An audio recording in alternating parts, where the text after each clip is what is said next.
All right, so the U.S. and Iran resuming high-level nuclear talks today in Geneva. A U.S. official did tell NewsNation that progress was made, but there's still a ways to go. Iran is now said to be taking the next couple of weeks to draft more detailed proposals on how to close the remaining gaps between the two sides. Let's get to White House correspondent Kellie Meyer, who's live on the North Lawn tracking all of this. What's the latest, Kellie?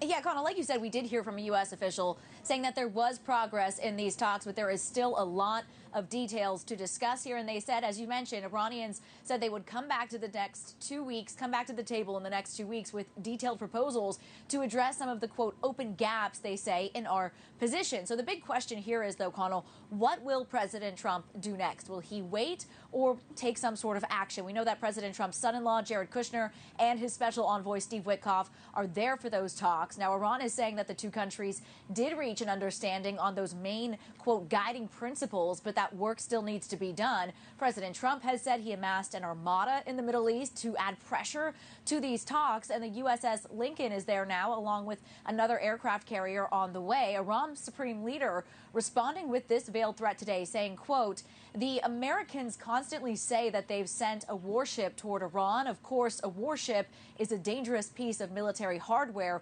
However, more dangerous than that warship is the weapon that can send that warship to the bottom of the sea, end quote. And President Trump is optimistic Iran will make a deal because he says he doesn't think they want to deal with the consequences of not making one. Listen to this.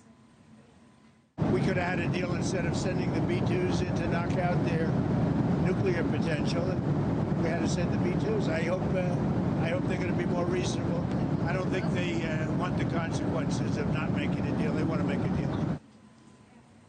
So President Trump talking there about the summer's Operation Midnight Hammer that took out 3 of Iran's nuclear facilities. He is calling on Iran now to limit their nuclear and military capabilities or face another potential attack. But Iran believes they have the right to possess weapons of self-defense. We also know on Monday, Connell, the IRGC held a naval war game in the Strait of Hormuz. This is as the U.S. is sending that aircraft carrier, the USS Ford, moving from the Caribbean for the actions in Venezuela now to the Middle East, making its way there. So President Trump has called on Iran to make this deal immediately, but it's really unclear how long President Trump is willing to wait here at the White House, Connell. Yeah, we're going to talk about that in just a moment. And we should point out that this is kind of a big day, a dual day of diplomacy, though, right? Ukraine and Russia also meeting, Kellie?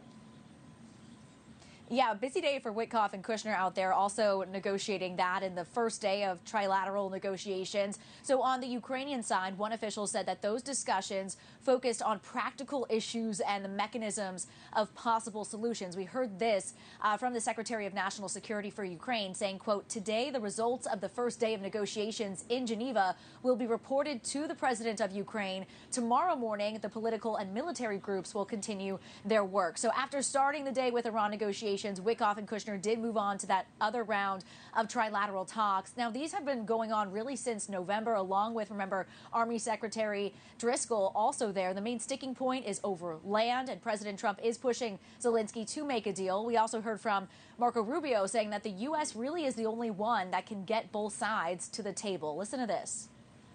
Officials from both sides sat down last week in the Middle East, and we'll restart those talks again in Geneva later this week.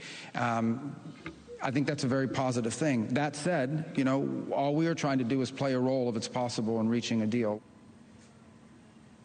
And we know that Zelensky, just in an interview with Axios, Connell, had said that the Ukrainian people would reject a peace deal that involves a unilateral withdrawal from the eastern Donbass region and turning it over to Russia. Thank you for watching. Subscribe below and download our NewsNation app right now on your phone, and you will get fact-based, unbiased news for all Americans.